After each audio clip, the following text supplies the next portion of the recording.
আমরা কি আসলে একটি বিশাল ডিজিটাল কারাগারের দিকে এগিয়ে যাচ্ছি, যেখানে আমাদের প্রতিটি কদম নজরদারি করা হচ্ছে?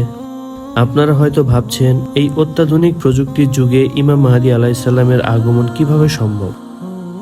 আজ আমরা উন্মোচন করব কিভাবে আমাদের চোখের সামনেই দাজ্জালি সিস্টেম তাদের চূড়ান্ত জাল বুনছে এবং কেন এই প্রযুক্তির মহাপ্রলয় এখন সময়ের ব্যাপার মাত্র।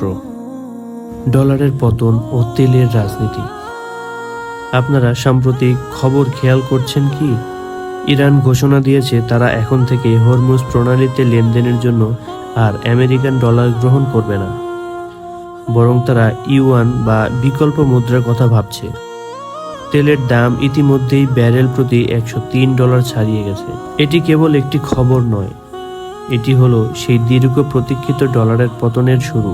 ইমাম মাহদী আসার আগে বিশ্ব অর্থনীতিতে যে ধস নামার কথা ছিল, আমরা কি সেই ধ্বংসের দ্বারপ্রান্তে দাঁড়িয়ে? ডিজিটাল নজরদারি ও এআই। তারা আমাদের বলছে সবকিছু ডিজিটাল হবে। ফিজিক্যাল টাকা বা স্বর্ণের লেনদেন বন্ধ করে তারা আমাদের একটি সার্ভারের দাস বানাতে চায়। বর্তমানে এআই যেভাবে আমাদের চিন্তা বা গতিবিধি ট্র্যাক করছে, তার সেই একচোখ দাজ্জালি ব্যবস্থারই আধুনিক রূপ। যখন আপনার ডিজিটাল ওয়ালেটে নিয়ন্ত্রণ তাদের হাতে থাকবে, তখন তারা চাইলেই আপনার রিজিক বন্ধ করে দিতে পারবে। কিন্তু তারা কি জানে, আল্লাহ যখন তার খলিফাকে পাঠাবেন, তখন এই সব সুপার কম্পিউটার আর টেকনোলজি অকেজো হয়ে পড়বে? কেন প্রযুক্তি মুখ থুবড়ে পড়বে? হাদিস অনুযায়ী ইমাম মাহদী আলাইসাল্লাম এর যুদ্ধের বর্ণনাগুলোতে ঘোড়া এবং তলোয়ারের কথা এসেছে। এর মানে কি এই যে এক সময় এই পুরো ইলেকট্রনিক সভ্যতা ধ্বংস হয়ে যাবে? কোনো মহাজাগতিক রশ্মি বা ইএমপি অ্যাটাকের মাধ্যমে যদি আজ পৃথিবীর বিদ্যুৎ ব্যবস্থা অচল হয়ে যায়, তবে আপনার বিটকয়েন বা ডিজিটাল সম্পদের কি হবে? তখন কি ফিরে আসবে না সেই মান্ধাতা আমলের ব্যবস্থা?